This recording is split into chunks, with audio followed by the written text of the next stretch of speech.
रात का सन्नाटा चारों ओर फैला हुआ था। ट्रक हाईवे पूरा सुनसान था। चारों ओर ठंड से हाड़ कपा देने वाली ठंड चल रही थी। हाईवे के चारों ओर घना जंगल था। उसी हाईवे पर एक मर्सिडीज दौड़ रही थी। उसमें 3 लोग सवार थे, राहुल, निधि और उनकी 10 साल की बेटी तानिया। राहुल अपने दोस्त सैफ के घर ईद की पार्टी में शामिल होने के लिए गया था और पार्टी करके घर लौट रहा था। निधि ने मुस्कुराकर ड्राइव करते हुए राहुल से कहा, कुछ भी कहो राहुल, आज तो ईद की पार्टी में मजा आ गया। हाँ, मेरा दोस्त बहुत ही बिंदास और हंसी मजाक करने वाला व्यक्ति है। मैंने देखा उसके घर पर शहर की एक से एक बड़ी हस्ती थी, मगर फिर भी वो उन सबको इग्नोर करके हमें इम्पोर्टेंस दे रहा था। हाँ, देगा क्यों नहीं, आखिर मेरा दोस्त जो है। सच में राहुल, अमेरिका से इंडिया लौटकर बहुत अच्छा फील हो रहा है। वैसे तुम्हारा दोस्त सचिन अभी तक नहीं आया अमेरिका से? निधि की बात सुनकर राहुल चौंक कर बोला, ओह शिट यार, उसका फोन आया था कि वो इंडिया आ रहा है। उसने बोला था कि मुझे एयरपोर्ट पर पिक कर ले। निधि बहुत नाराज होगा वो। कोई बात नहीं, उससे बोल देना कि तुम्हें बिल्कुल याद नहीं रहा, और फिर तुम्हें सैफ की इनवाइट की हुई ईद पार्टी में भी तो शामिल होना था। निधि ने इतना बोला ही था कि उसकी बेटी तानिया ने अपनी माँ की ओर देखकर कहा, मुझे भूख लगी है माँ, और प्यास भी। तानिया की बात पर निधि ने बुरा सा मुंह बनाकर उसकी ओर देखकर कहा, पार्टी में तो इतना खाया था तुमने, फिर भी भूख लगी है? निधि की बात पर तानिया ने मासूम सा चेहरा बनाकर कहा, कोई बात नहीं मम्मी, मुझे पानी ही पिला दीजिए। कितनी बार बोला है मुझे मम्मी मत बोला करो। पानी अभी नहीं है, आगे जाकर कोई शॉप पड़ेगी तो बोतल खरीद के दे दूंगी। निधि की बात पर राहुल ने मुस्कुराकर कहा, छोटी बच्ची है निधि, इतना नाराज होना सही नहीं है। राहुल ने इतना कहा ही था कि अचानक एक काली परछाई राहुल की कार के सामने आकर खड़ी हो गई। राहुल के पैर अचानक ब्रेक पर पड़ गए। गाड़ी तेज रफ्तार में थी। ब्रेक अचानक लगने से पलटते पलटते बाल बाल बची थी। राहुल के चेहरे पर भयानक ठंडी में भी पसीने की बूंद टपकने लगी। वो दोनों कार से बाहर निकल आए। निधि ने डरते हुए कहा, आखिर कौन था ये? ऐसा लगा जैसे कि कोई भयानक काली परछाई मेरे कार के सामने आकर खड़ी हो गई हो। वह दोनों काली रात के सन्नाटे में इधर उधर देखने लगे।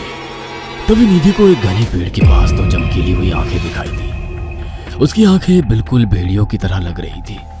निधि ने चीखते हुए राहुल से कहा, राहुल देखो कौन है वो, जल्दी से गाड़ी में बैठो, मुझे बहुत डर लग रहा है।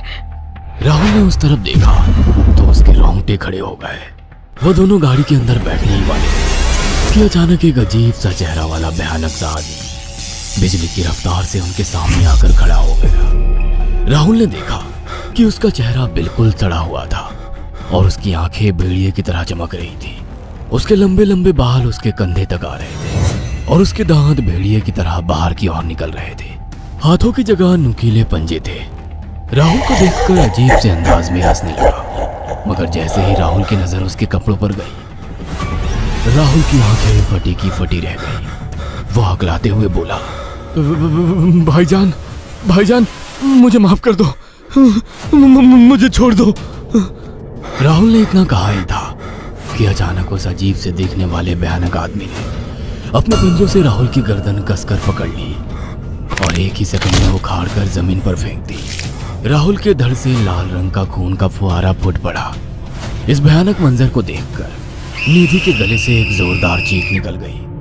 निधि इससे पहले भागती कि अचानक उस भयानक दिखने वाले आदमी ने निधि को पकड़ लिया और अपने नुकीले पंजे उसके पेट में गड़ा दिए और उसकी अतड़ियां बाहर निकाल दी।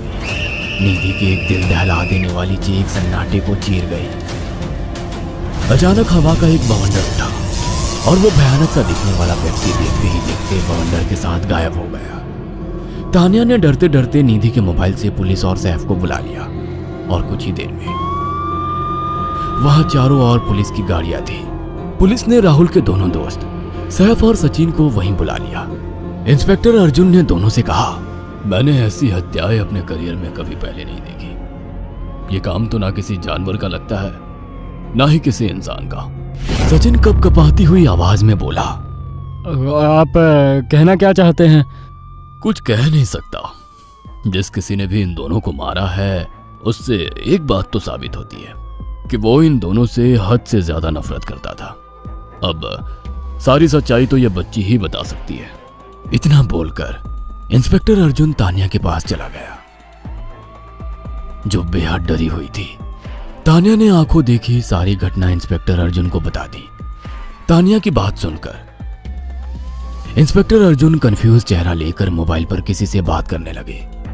सचिन इंस्पेक्टर के पास आ गया और सैफ भी डरता हुआ इंस्पेक्टर अर्जुन के पास आकर बोला, क्या हुआ इंस्पेक्टर? तानिया ने क्या बताया? उसने जो बताया वो काबिले यकीन नहीं है। उसकी बात पर किसी भी तरह से यकीन नहीं किया जा सकता। फिर भी कुछ तो बताया इंस्पेक्टर। हाँ, उस बच्ची के मुताबिक एक भूत ने निधि और राहुल को बड़ी बेदर्दी से मारा है। इंस्पेक्टर की बात सुनकर दोनों बुरी तरह से चौंक गए। क्या मतलब है इस बात का? बच्ची बेहद डरी हुई है। हम आगे की तफ्तीश जारी रखेंगे। निधि और राहुल तो चले गए, अब तानिया को मैं रख लूंगा। नहीं, राहुल मेरा अच्छा दोस्त था। तानिया अब मेरे साथ रहेगी। देखिए, बच्ची के माँ बाप अब इस दुनिया में नहीं है और आप दोनों भी शादीशुदा है।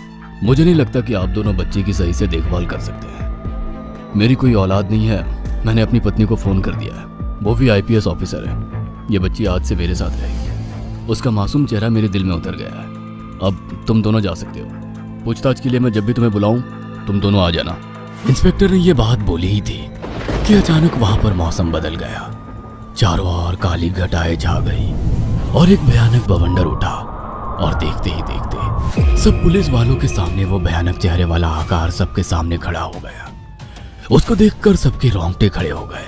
देखते ही देखते उसने अपने भयानक पंजे सैफ की आंखों में डालकर उसकी आंखें निकाल ली। सैफ ने चीखते हुए वहीं दम तोड़ दिया। उस भयानक आदमी को देखकर सचिन उसके पैरों पर गिर गया। तुम तो भाईजान से कपड़े पहने हो। मैं समझ गया, तुम भाईजान हो। मुझे माफ कर दो भाईजान, मुझे यहाँ से जाने दो। मैंने कुछ नहीं किया था। वो भयानक चेहरे वाला गुर्राते हुए बोला, बता इन सबको कि ये सब इतनी भयानक मौत क्यों मरे। सचिन दौड़ता हुआ इंस्पेक्टर अर्जुन के पास गया और बोला, मैं जानता हूँ इसने इन तीनों को क्यों मारा। इसका नाम भाईजान था। जब ये जिंदा था ये किसी का भाई किसी की जान था। बहुत साल पहले ये हम सबका बहुत अच्छा गहरा दोस्त और बिजनेस पार्टनर था। ये सबकी बहुत मदद किया करता था। इसकी प्यारी सी बेटी थी तानिया, जो इस वक्त कार के अंदर बैठी हुई है। ये इसी की बेटी है। भाईजान अपने सारे पैसों से एक बहुत बड़ा हॉस्पिटल खोलना चाहता था जिससे गरीबों का मुफ्त इलाज किया जा सके, मगर हम तीनों इसके लिए तैयार नहीं थे। हमारी नीयत उसकी दौलत पर खराब थी और एक दिन हम सब धोखे से ईद के दिन भाईजान को यहाँ ले आए और इसे मारकर फेंक दिया। तो फिर तुम सबने इसकी बेटी को क्यों जिंदा छोड़ दिया?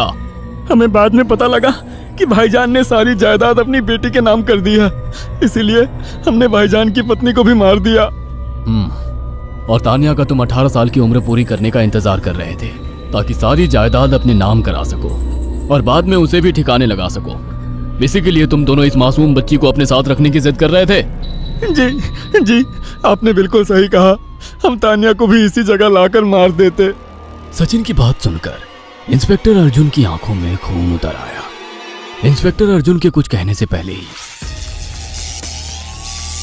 भाईजान बिजली की रफ्तार से इंस्पेक्टर अर्जुन की आंखों के सामने से सचिन को पकड़कर ले गया और उसके शरीर के टुकड़े टुकड़े कर दिए और हवा में उठे एक तेज बवंडर के साथ गायब हो गया।